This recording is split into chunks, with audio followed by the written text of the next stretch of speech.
영화 중에 스텝 바이 스텝이란 영화가 있습니다. 이 영화는 중도 장애인들의 이 병원에서의 치료 과정, 재활의 과정들을 보여주고 있습니다. 그 중에 벤이란 친구가 있습니다. 이 친구는 농구 선수였는데 한밤중에 수영장에 가서 다이빙을 하다가 그만 척추가 부러졌습니다. 수술해서 목숨은 겨우 건졌지만 전신마비 상태가 될 수밖에 없었습니다. 그래서 그는 혼자서는 아무것도 할 수 없었습니다. 다행히 신경은 살아있어서 시간이 지나면서 조금씩 움직일 수 있게 됐고, 전신마비 상태에 있음에도 벤은 유머를 잃지 않는 그런 사람이었습니다. 어깨와 팔이 조금씩 움직이게 되자 전동 휠체어를 맞출 수 있었습니다. 그리고 병원의 이것저것을 돌아다니게 됩니다. 그러다가 투생이란 사람도 만나게 됩니다. 이 투생은 고아로 자라서 온갖 고생을 다 했습니다. 그리고 겨우겨우 돈을 모아서 체육관을 차리고 이제 겨우 살만한가 싶었더니 어느 날 밤에 그만 교통사고가 났습니다. 너무 피곤해서 졸음운전을 하다가 사고가 난 것입니다. 이 투생은 외톨이의 전신마비 환자가 됐습니다. 벤하고 친해진 후에 투생이 이렇게 얘기했습니다. 내 소원은 혼자 오줌을 누는 거야. 그리고 맞춤형 휠체어도 있고 맞춤형 포크도 있고 맞춤형 전화기도 있는데 맞춤형 희망은 없더군. 이렇게 이야기했습니다. 벤은 또 돌아다니다가 사미르란 사람도 만납니다. 하반신 마비에 뇌손상까지 있었습니다. 그래서 조금 전의 일도 잘 기억하지 못합니다. 매일 복도 한켠에 앉아서 헤드폰을 쓰고 음악을 듣습니다. 그리고 방금 전에 내 이름은 벤이야라고 인사를 하고 지나갔지만 사미르는 반가워 줄리안 하고 벤에게 이렇게 인사를 합니다. 벤은 원래 체육교사가 꿈이었습니다. 그래서 재활을 계속하면 언젠가는 나도 체육교사가 될 수 있을 거야. 그렇게 재활 훈련을 했는데 어느 날 주치의가 불렀습니다. 그리고 벤에게 이렇게 이야기합니다. 앞으로는 다른 삶을 살아야 할 겁니다. 앞으로 당신은 체육교사가 될 수 없습니다. 이 말을 들은 벤은 울었습니다. 우리의 삶에도 간혹, 아니 자주 이런 좌절의 실패의 시간들이, 절망의 시간들이 찾아오곤 합니다. 피하고는 싶지만 피할 수 없는 시간들이 찾아오죠. 좌절할 수밖에 없고 그렇게 좌절 속에서 허우적거릴 수밖에 없는 시간들이 찾아옵니다. 때로는 실패하고 낭망합니다. 하지만 우리는 여기서 일어서야 합니다. 어떻게 일어설 수 있을까요? 어떻게 절망하지 않고 소망을 품을 수 있을까요? 우리는 오늘 본문에서 엘리야를 통해서 어떻게 실패하고 좌절하고 절망하며 거기서 일어날 수 있는가를 배울 수 있습니다. 어떻게 우리는 절망에 대해 대처해야 하고 좌절해 있을 때 여기서 벗어날 수 있는지를 오늘 말씀을 통해서 알아보고자 합니다. 우리가 첫 번째 살펴볼 것은 우리는 왜 실패할 때 좌절에 빠지게 되는가에 대한 것입니다. 오늘 본문을 이해하기 위해서는 먼저 18장을 포함한 이전의 내용들을 좀 살펴보아야 합니다. 열왕기상 16장 후반부에 보면 오므리의 아들 아합이 이스라엘의 왕이 됩니다. 아합에 대한 평가는 이렇습니다. 열왕기상 16장 30절의 말씀입니다. 함께 읽어볼까요? 시작. 오므리의 아들 아합이 그의 이전의 모든 사람보다 여호와 보시기에 악을 더욱 행하여. 아합은 이전의 왕들보다 더욱 악했다, 이렇게 평가를 받으며 등장합니다. 아합은 사마리아에 머물면서 22년 동안 이스라엘을 다스렸습니다. 그리고 성경은 아합에 대해서 그의 정치적인 능력, 군사적인 어떤 체계에 대해 집중하는 것이 아니라 그가 하나님을 버리고 우상 숭배했던 일에 집중합니다. 어떻게 이런 일이 일어났을까요? 열왕기상 16장 31절에서 33절의 말씀입니다. 함께 읽겠습니다. 시작. 느바스의 아들 여로보암의 죄를 따라 행하는 것을 오히려 가볍게 여기며 시돈 사람의 왕 옙바알의 딸 이세벨을 아내로 삼고 가서 바알을 섬겨 예배하고 사마리아에 건축한 바알의 신전 안에 바알을 위하여 제단을 쌓으며 또 아세라 상을 만들었으니 그는 그 이전에 이스라엘의 모든 왕보다 심히 이스라엘 하나님 여호와를 노하시게 하였더라. 아멘. 아합의 이 악함이 어디서부터 왔는지 우리는 정확하게 알지 못합니다. 하지만 31절에서 밝히는 것처럼 시돈 사람의 왕 엣바알의 딸 이세벨을 아내로 삼았다는 것이 아주 중요한 힌트입니다. 이 시돈 사람의 왕의 이름이 엣바알이죠. 이 엣바알의 이름의 뜻은 바알과 함께한다, 이런 뜻이 있습니다. 그러니까 이 왕이 얼마나 바알과 가까웠는지, 그리고 그의 딸이 어떠했을지 우리는 미루어 짐작할 수 있습니다. 그래서 성경은 아합이 악에 빠져드는 과정을 순차적으로 보여주는데, 첫 번째는 바알과 함께한 엣바알의 딸 이세벨을 아내로 맞이하게 되는 것, 우상 숭배하는 사람과 가까워지는 것, 그를 받아들이고 수용하는 것부터 시작하게 하는 것을 보여줍니다. 두 번째, 그래서 어떻게 합니까? 사마리아에 바알의 신전을 건축하고 제단까지 쌓습니다. 거기서 바알에게 제사까지 합니다. 여기서 멈추지 않죠. 아세라 상을 만들어서 이스라엘의 곳곳에 세워 우상 숭배를 하도록 합니다. 자기뿐만 아니라 모든 백성이 이스라엘이 우상 숭배로 깊이 빠져들도록 점차 이스라엘의 모든 백성이 우상 숭배로 나아가도록 죄악 가운데 빠져가는 모습을 보여주고 있습니다. 이 모든 악함으로 하나님은 노하셨습니다. 그래서 하나님은 이 일에 대해서 돌이키길 원하시는 마음으로 어떤 사람을 부르셨습니까? 바로 엘리야입니다.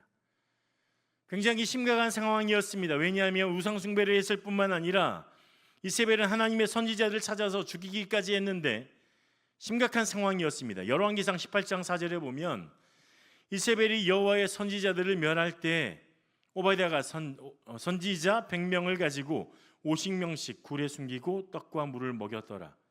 이세벨이 하나님의 선지자들을 찾아서 다 죽이고 있었습니다. 다행히 하나님을 믿는, 신뢰하는, 여전히 하나님을 붙들고 있었던 오바댜가 선지자들을 숨기기 시작했습니다. 겨우 100명을 50명씩 나눠서 숨겨 주었습니다. 그렇게 여호와 신앙이 탄압받고 이스라엘의 모든 선지자들이 죽임을 당하는 시기였습니다. 하나님께서 그때 엘리야를 부르셨습니다. 그리고 하나님의 사인을 주기 위해서 이스라엘에게 가뭄을 내립니다. 엘리야는 가뭄에 대해 선포하며 그리시네가에 몸을 피했습니다. 그리고 가뭄이 시작된 지 3년이 지나자 이제 하나님이 드디어 비를 내리겠다고 말씀합니다. 이 메시지를 가지고 엘리야는 아합 왕을 찾아갑니다. 이세벨 몰래 하나님의 선지자들을 숨겼던 이 오바댜를 통해서 드디어 하나님의 메시지를 가진 엘리야와 아합이 만나게 됩니다. 그리고 제안을 하죠. 이세벨의 식탁에서 함께 먹던 바알의 선지자 450명, 아세라 선지자 400명을 데려오십시오. 갈멜산에 모든 이스라엘 백성을 불러 모으십시오. 여기서 누가 진짜 신인지 한번 봅시다. 갈멜산에 바알의 선지자 450과 아세라 선지자 400이 모였습니다. 하나님 편에는 단 한 사람, 엘리야만 있었습니다. 이스라엘 백성들이 모두 모여 있었습니다. 이제 그 유명한 갈멜산에서의 역사가 시작됩니다. 송아지 둘을 가져오게 하십시오. 각각 각을 뜨고 각각의 제단 위에 올려놓읍시다. 나무 위에 올려놓고 불을 붙이지 말고 이제 각각 자신의 신의 이름을 불러서 어느 신이 응답하는가 봅시다. 먼저 시작하시오. 바알의 선지자들이 자신의 신 바알에게 기도하기 시작합니다. 뛰어놀며 아침부터 낮까지 바알의 이름을 열심히 부르며 기도합니다. 하지만 널려있는 나무에 각이 뜬 송아지 아무런 기미도 보이지 않습니다. 그러자 바알의 선지자들은 더 큰 소리를 지르며 칼과 창으로 자신의 몸을 찌르고 상하게 하기 시작합니다. 더 큰 소리로 기도하고 열정적으로 외칩니다. 하지만 저녁이 다 되어가도 아무런 일도 일어나지 않습니다. 이번에는 엘리야 차례입니다. 엘리야가 하나님의 이름을 의지해서 제단을 쌓습니다. 그 위에 나무를 올려놓고 각을 뜬 송아지를 올려놓습니다. 그리고 거기서 끝나느냐? 아니요. 이제 엘리야는 멈추지 않고 통 4개의 물을 채우다가 붓습니다. 그것도 3번이나 붓게 합니다. 이 물들은 각뜨인 송아지 그리고 펼쳐진 나무를 다 적시고 제단을 다 적십니다. 뿐만 아니라 제단 옆에 파놓은 도랑까지 다 적시고 가득하게 됩니다. 이제 엘리야가 기도합니다. 하나님 응답해 주십시오. 주는 하나님이시며 하나님께서 그들의 마음을 돌이키게 하시는 분임을 알게 하여 주시옵소서. 엘리야가 기도하자 온통 젖어 있는 이 제단 위로 하나님의 불이 쏟아집니다. 나무를 태우고 재물을 태우고 그리고 도랑이 흘러넘치는 물까지 모두 태워버렸습니다. 이것을 본 이스라엘 백성들은 엎드려 소리칩니다. 우상 숭배에 빠져있던 그들이 소리치죠. 여호와 하나님이십니다. 여호와가 하나님이십니다. 바알을 섬겼던 아세라상을 섬겼던 이스라엘 백성이 이렇게 외칩니다. 엘리야는 바알 선지자들을 끌고 갑니다. 기존 시냇가로 끌고 가서 모두 죽입니다. 이제 중요한 일이 한 가지 남아있죠. 멈췄던 비가 내리게 하는 것. 엘리야는 산 꼭대기로 올라갑니다. 그리고 얼굴을 무릎 사이에 넣고 기도했습니다. 하나님, 비를 내려주십시오. 그리고 드디어 비가 내립니다. 이제 다 됐습니다. 하나님의 온전한 역사가 일어났습니다. 하나님의 불이 제단을 불살랐고 그동안 멈추었던 비가 내리기 시작합니다. 하나님의 능력이 엘리야와 함께 했습니다. 이제 엘리야는 당당하게 마차를 타고 가는 아합을 앞질러서 이스라엘 어귀까지 달려갔습니다. 성공이죠. 하나님의 놀라운 역사가 일어나고 기적이 일어났으니 성공입니다. 이제 아합이 이세벨이 하나님께 회개하고 돌아와야 합니다. 이스라엘 백성이 회개하고 하나님께 돌아와야 합니다. 그런데 아니었습니다. 하나님의 놀라운 역사를 경험했던 아합도 들었던 이세벨도 회개하지 않았습니다. 돌아오지 않았습니다. 이 모든 과정을 지켜봤던데 하나님의 놀라운 역사가 일어났는데 아합도 이세벨도 돌이키지 않았습니다. 그리고 오히려 이세벨은 말하죠. 내일 내가 당신의 목숨을 반드시 취하겠습니다. 그래서 엘리야는 어떻게 했습니까? 방금 전에 하나님의 역사를 만나고 불이 쏟아지는 기도를 했고 바알의 선지자들을 모두 쳐서 죽였으며 기도에서 3년 동안 멈추었던 비를 내리게 했던 하나님의 선지자, 당당하게 아방의 마차 앞에서 뛰어갔던 그 놀라운 능력을 경험하며 가슴 뛰게 하나님의 행하실 일을 기대했던 엘리야.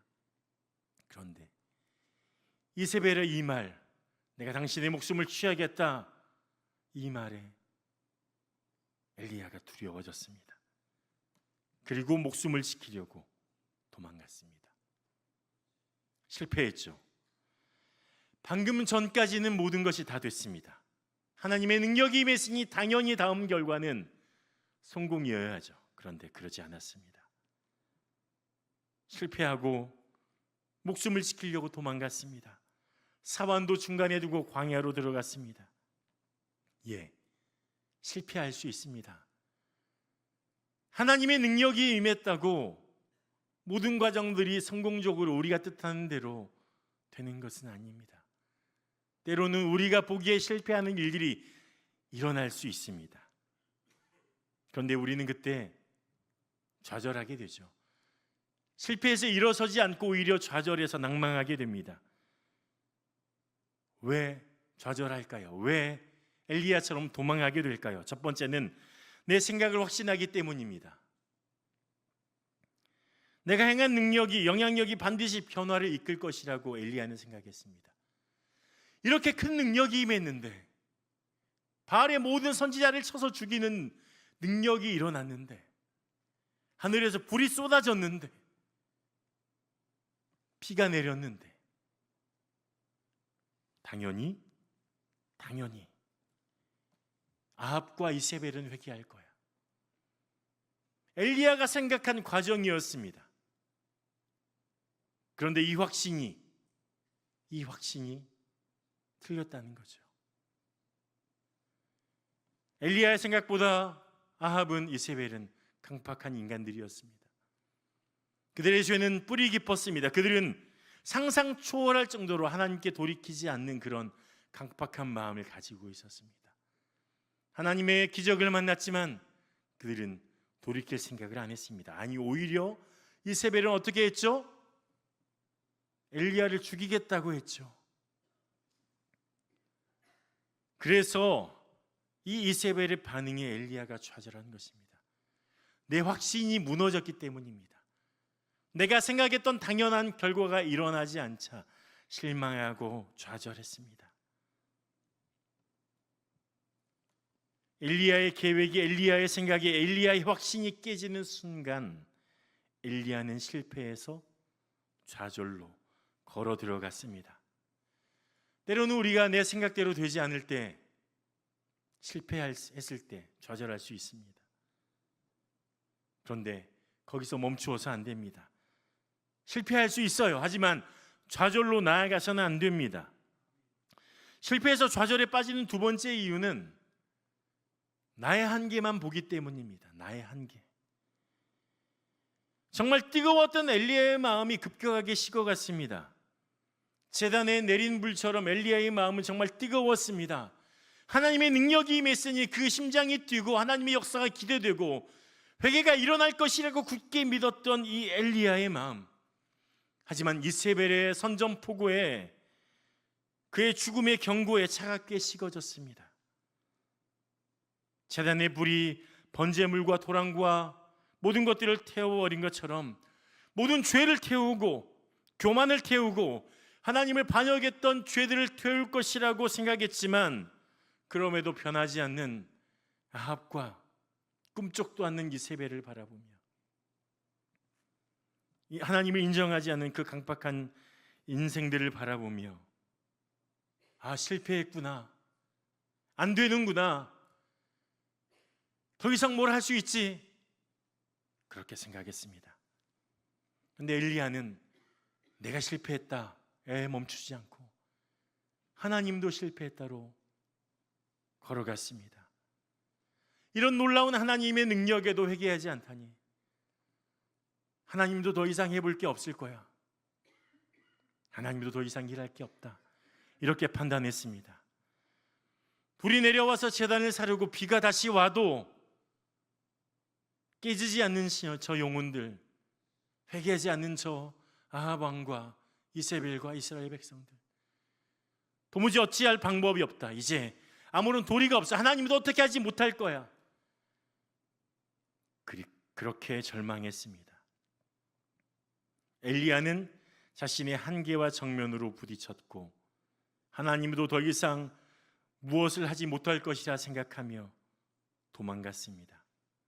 하나님, 이제 충분합니다. 하나님, 전 더 이상 못하겠습니다. 제 목숨을 가져가 주십시오.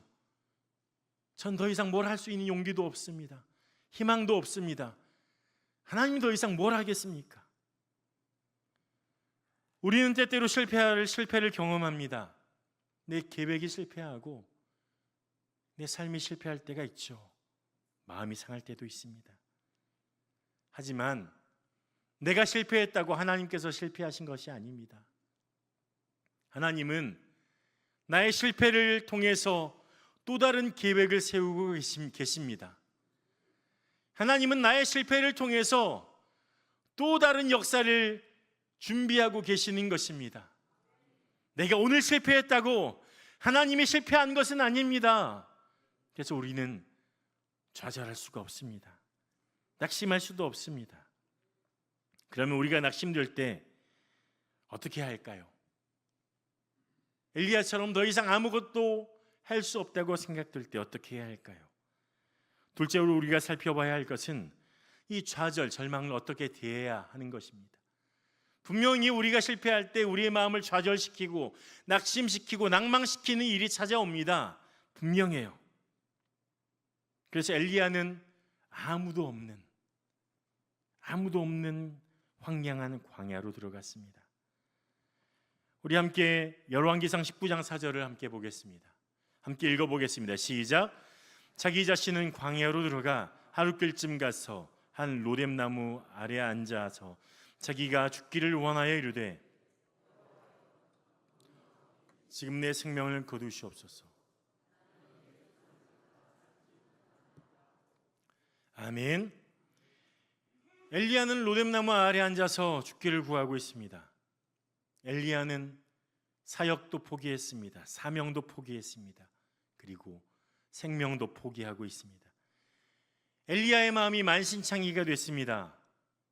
좌절하고 절망하고 그 마음에 아무것도 남아있지 않았습니다. 바알의 선지자 450명 앞에서도 아합 왕 앞에서도 당당했던 엘리야였습니다. 그렇게 뜨거웠던 엘리야였습니다. 하지만 그 마음은 다 찢겨져 버리고 좌절과 낭망밖에 남아있지 않았습니다. 너무나 지쳐서 로뎀나무 아래 쓰러져 있을 때, 모든 것을 포기했을 때, 그때 하나님이 찾아오셨습니다. 그때 하나님이 찾아오셨습니다. 열왕기상 19장 5절과 6절입니다. 함께 읽어보겠습니다. 시작. 로뎀나무 아래에 누워 자더니 천사가 그를 언주로 만지며 그에게 이르되 일어나서 먹으라 하는지라. 본즉 머리맡에 숯불에 구운 떡과 한 병 물이 있더라. 이에 먹고 마시고 다시 누웠더니 아멘. 엘리야가 모든 것을 포기하고 낙심하며 쓰러져 있을 때, 그때 하나님이 찾아와 주셨습니다. 그를 어루만져 주셨습니다. 어루만져 주셨습니다. 기력이 없는 그에게 일어나서 먹어라. 머리맡에 숯불에 구운 떡을 준비하고 물을 준비해 주시고 어루만지며 일어나 먹어라. 기운 차려라. 내가 너와 함께 있다. 그리고 다시 쉬게 합니다. 휴식을 줍니다. 우리가 실패할 때 우리의 마음이 상합니다. 좌절하죠. 그러면 마음이 상하면 몸도 상합니다. 그래서 하나님은 먼저 엘리야의 육체를 회복시키시는 겁니다. 홀로 광야에 들어가서 지쳐 쓰러져 있는 엘리야에게 그를 어루만지시며 떡을 주고 물을 주시고 잠을 자게 하며 쉬게 함으로 그의 육체를 회복시켜 주시는 것입니다. 낙심되면 아무것도 하기 싫습니다. 먹는 것도 싫어요. 그렇죠. 기력을 잃고 마음도 그 기력을 잃어갑니다. 하지만 기도하려면 힘이 있어야죠. 몸이 먼저 회복돼야 됩니다. 큰 실패로 낙심될 때 마음을 돌보는 것도 중요하지만 몸을 돌보는 것 역시 중요합니다. 좌절에 빠졌을 때, 실패했을 때, 너무 힘들다. 그때 우리는 식음을 전폐해서는 안 됩니다. 그때 오히려 하나님이 먹이시고 입히시는 현장으로 나가야 합니다. 하나님이 그래서 엘리야를 먹이신 것입니다. 그래야 그 다음 단계로 나갈 수 있죠. 하나님이 먹이시고 재우시자 이제 엘리야가 회복합니다. 그리고 일어납니다. 어디로 갑니까? 열왕기상 19장 8절입니다. 이렇게 합니다. 이에 일어나 먹고 마시고 그의 음식물의 힘을 의지하여 40주 40야를 가서 하나님의 산 호렙에 이르니라. 엘리야가 일어나서 어디로 갔습니까? 40일 동안 하나님을 찾아갔습니다. 좌절하고 낭망하고 시리에 빠져서 로뎀나무에 앉아서 하나님 저 죽여주십시오. 저는 아무것도 할 수 없어요. 이제 난 내 삶은 끝났습니다 라고 얘기했던 이 엘리야가 하나님의 어루만지심을 만나고 하나님의 먹이심을 만나자 기운을 차리고 이제 일어나서 하나님을 찾아가는 것입니다. 하나님을 찾아갔습니다. 그리고 하나님을 만납니다. 어느 곳에서 만나죠? 열왕기상 19장 12절과 13절에 보면 이렇게 말합니다. 또 지진 후에 불이 있으나 불 가운데서도 여호와께서 계시지 아니하더니 불 후에 세미한 소리가 있는지라. 엘리야가 듣고 겉옷으로 얼굴을 가리고 나가 굴 어귀의 섬에 소리가 그에게 임하여 이르시되 엘리야야 내가 어찌하여 여기 있느냐. 하나님이 엘리야에게 크고 강한 바람, 지진, 불을 보여주십니다. 하지만 그 가운데 하나님이 계셨습니까? 아니요, 계시지 않았습니다. 엘리야는 이전에 하나님의 큰 능력이 보여지면, 물이 젖은 제단 위에 하나님의 불이 임하면, 하나님의 비가 내리면, 멈추었던 가뭄이 해결되면 바알의 모든 선지자들을 쳐서 죽여 하나님의 승리를 외치면 다 승리할 것이다. 그 능력이 임해야 하나님의 역사가 일어날 거라고 확신했었습니다. 하지만 거기에는 하나님의 능력이 없었습니다. 큰 불에도 강한 바람에도 지진 가운데서도 하나님이 계시지 않았습니다. 하나님은 어디 계십니까? 하나님은 어디 계셨습니까? 세미한 음성 속에서 조용한 침묵 가운데 계셨습니다. 하나님은 엘리야에게 깨닫게 하신 거죠. 큰 능력이 임했다고 하나님의 말씀이 임해 사람이 변화되는 것이 아니라 세미한 음성, 조용한 가운데, 침묵 가운데, 연약한 중에 그 음성을 듣는 영혼에게 하나님의 능력이 임한다는 사실, 하나님의 말씀이 임하고 그 말씀을 만나는 사람에게 하나님의 능력이 임한다는 사실, 거대한 기적 가운데 하나님의 역사가 있는 것이 아니라 세미한 음성으로 만나주시는 말씀을 만날 때 진정으로 그 영혼이 변화될 것이라는 사실을 깨닫게 하시는 것입니다. 우리가 좌절하거나 낭망해 있을 때 우리는 먼저 몸을 회복해야 합니다. 그리고 회복한 몸을 가지고 하나님을 찾아가야 합니다. 하나님을 찾아가서 기적을 바라고 큰 능력을 바라는 것이 아니라 나에게 부딪혀오는 그 말씀을 만나야 합니다. 엘리야야, 네가 어디 있느냐? 네가 왜 여기 있느냐? 내가 사명을 주었는데 너는 왜 여기 있느냐? 하지만 나는 너와 여전히 함께 있다. 어루만지시며 회복해 하시는 하나님의 말씀을 만나야 하는 것입니다. 그래야 영원히 살게 됩니다. 우리가 세 번째로 살펴볼 것은, 그러면 우리는 절망에서 어떻게 일어날 수 있는가 하는 것입니다. 엘리야는 하나님을 만나고 세미한 음성 가운데 하나님의 음성을 듣고 일어나게 됩니다. 그러면 어떻게 될까요? 모든 사명을 잃어버린 엘리야, 하나님께서 엘리야에게 사명을 회복시키십니다. 이 사명은 이전에 엘리야가 행했던 방법과 다릅니다. 엘리야는 뜨거운 사람이었습니다. 그래서 뜨겁게 사역했죠. 하지만 이제 엘리야는 다른 방법으로 하나님의 방법을 따라가게 됩니다. 이전에는 기적으로 엘리야가 하나님의 방법을 따라 행했다면, 자기의 사명을 완수하려고 했다면, 이제는 다른 방법이었습니다. 이제는 엘리야는 이스라엘을 경고하는 방법, 그래서 내 방법이 아닌 하나님의 방법을 따라하는데 먼저 하나님이 채찍으로 쓰려고 하는 아람을 세우기 시작합니다. 그래서 아람 왕 하사엘을 세웁니다. 그 다음에 어떤 일을 합니까? 미래를 준비하기 위해서 이후에 이스라엘 왕이 될 예후를 세웁니다. 거기서 멈추지 않습니다. 자기가 뛰어다녔던, 내가 열심히 뛰어다녔던 엘리야가 이제 제자를 세웁니다. 바로 엘리사를 찾아가서 그를 제자로 세워서 그 다음 사역을 준비하는 것입니다. 엘리야는 지금 현재 이스라엘이 어떻게 변화될 것인가에 대한 관심을 가지는 것이 아니라, 그의 관심과 그의 사명은 그 다음 스텝, 이스라엘의 미래에 있는 것입니다. 하나님이 그 다음 단계에서 일하실 것을 바라보고 그 다음 단계, 그 다음의 미래를 바라보며 엘리야는 일하고 있는 것입니다. 이것이 엘리야의 사명이었습니다. 처음에는 엘리야는 내가 변화시키겠다, 내가 행하겠다, 하나님의 능력이 나를 통해 나타나면 이스라엘이 변화될 거야 라고 여기며 사명 완수를 위해 뜨겁게 일했지만 실패했습니다. 하지만 이제 실패하고 좌절하고 낭망한 가운데 일어나서 회복된 엘리야는 무엇을 바라보고 일하고 사명을 감당하고 있습니까? 하나님이 보여주신 미래, 그 다음을 바라보고 있는 것입니다. 미래를 바라보는 사람은, 하나님을 바라보는 사람은, 하나님께서 행하실 일을 기대하는 사람은 좌절하거나 낭망해서 허우적거리지 않고 거기서 일어날 수 있는 것입니다. 나는 여전히 부족하죠. 엘리야는 여전히 부족합니다.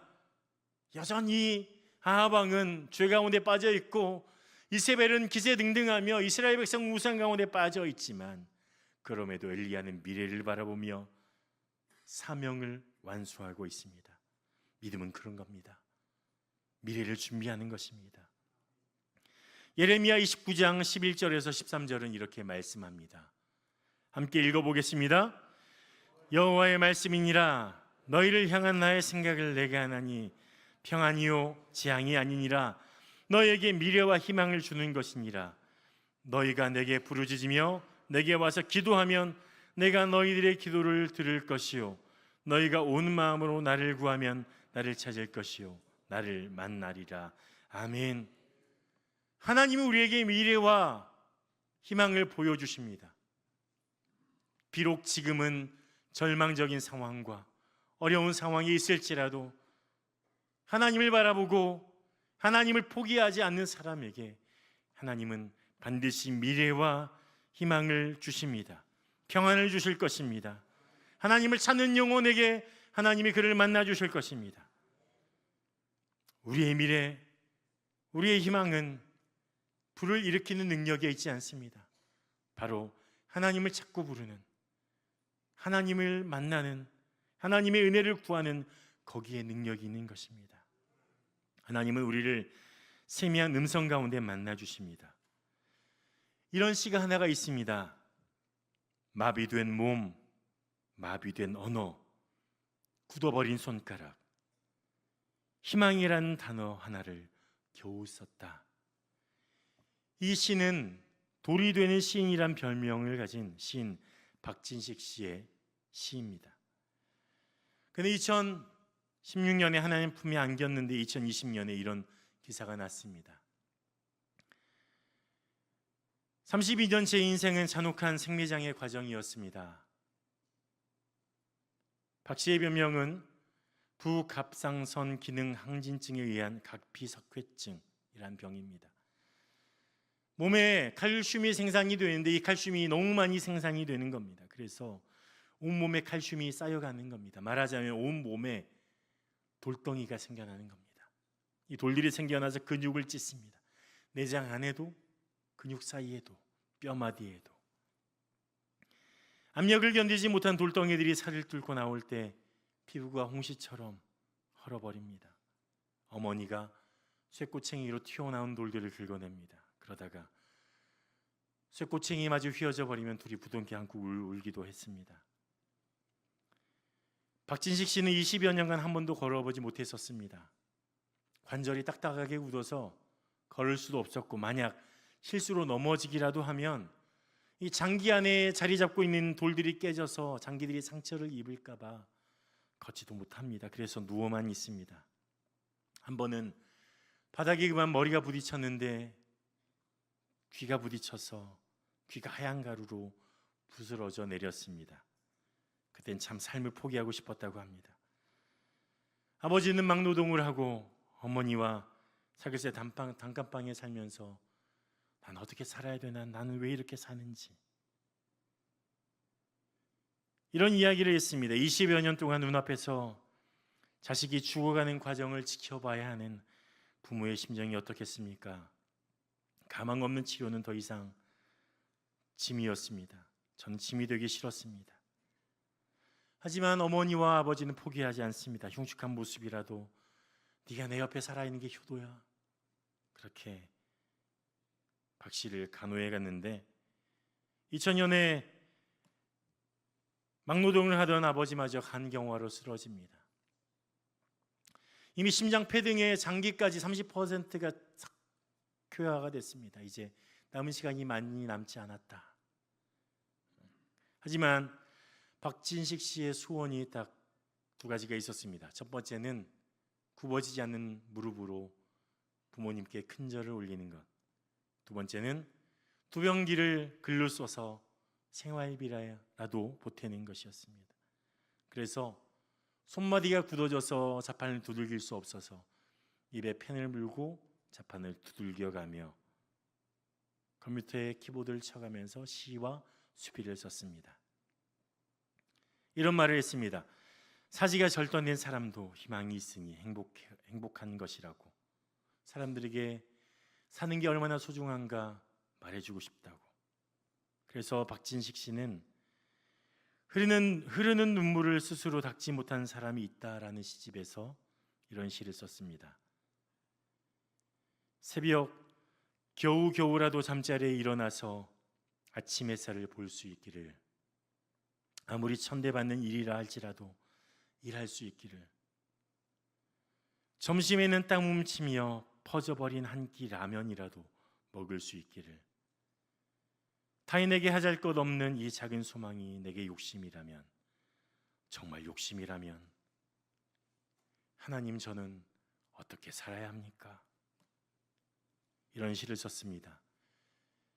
이렇게 끝나지 않은 절망이 닥쳐올 때, 도저히 살아갈 자신이 없을 때, 죽는 게 더 나을 것 같은 그런 삶이라도 하나님, 저는 어떻게 해야 되죠? 엘리야가 로뎀나무의 앞에 앉아서 하나님, 저는 실패했습니다. 나는 어떻게 살아야 되죠? 모든 능력을 발휘해도 저들은 꿈쩍도 않는데 나는 어떻게 살아야 되죠? 하나님, 나는 어떻게 할까요? 아무도 변하지 않고 내 인생은 이제 망했는데 하나님, 나는 어떻게 하죠? 그렇게 울부짖을 때, 좌절하고 낭망하고 쓰러져 있을 때, 그때 하나님이 찾아오셨습니다. 어루만져 주시고 벽을 준비해 주시고 물을 준비해 주십니다. 먹게 하시고 기운 차려라. 너는 실패했는데 나는 여전히 네 옆에 있단다. 네가 실패했을지라도 나는 포기하지 않아. 나는 너를 통해 일할 계획을 가지고 있어. 그러니 좌절하지 말아라. 일어나라. 하나님이 그렇게 말씀하시는 겁니다.